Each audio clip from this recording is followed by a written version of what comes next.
ঈদের দিন সকাল থেকে ঢাকা সহ দেশের বিভিন্ন অঞ্চলে বজ্রপাত, ঝড়ো হাওয়া ও বৃষ্টির পূর্বাভাস দিয়েছে আবহাওয়া অধিদপ্তর। শুক্রবার সকাল থেকে বেলা 12টা পর্যন্ত ঢাকায় 4 মিলিমিটার আর রংপুরের সর্বোচ্চ 26 মিলিমিটার বৃষ্টিপাত রেকর্ড করার কথা জানিয়েছে তারা। শারমিন নীরা জানাচ্ছেন বিস্তারিত। চৈত্রের দিনে বৃষ্টি স্বস্তি, কিন্তু ঈদ উৎসবের মৌসুমে বৃষ্টি মানে ভোগান্তি। এবার সেই পূর্বাভাসই দিচ্ছে আবহাওয়া অফিস। তারা বলছে, ঈদের দিন সকাল থেকে ঢাকা সহ দেশের বিভিন্ন অঞ্চলে বজ্রপাত সহ বৃষ্টিপাত হতে পারে।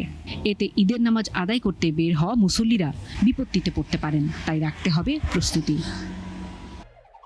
আগের মতোই clean. Berger easy clean fresh, দেয়ালে দাগ থাকবে না, রাখবে সুরভিত।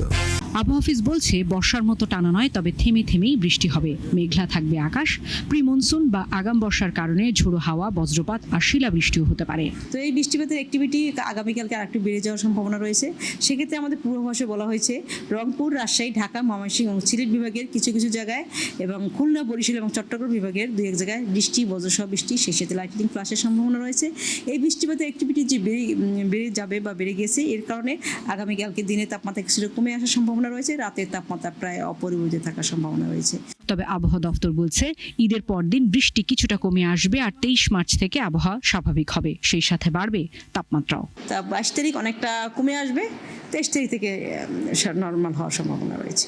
প্রি মনসুন একদম যে স্বাভাবিক পুরাই বৃষ্টি ওই দিন হবে না, থান্ডারিং হবে না, বাতাস হবে না, তা না। হঠাৎ করে যে ক্লাউড যদি এসে পড়ে 23 তারিখ, সেখানে তাৎক্ষণিক, তবে সেটা পরিমাণ খুবই কম। শুক্রবার সকাল 6টা থেকে 12টা পর্যন্ত ঢাকায় 4 মিলিমিটার, একই সময় রংপুরের সর্বোচ্চ 26 মিলিমিটার বৃষ্টিপাত রেকর্ড করেছে আবহাওয়া অফিস। শারমিন নীরা, 71, ঢাকা।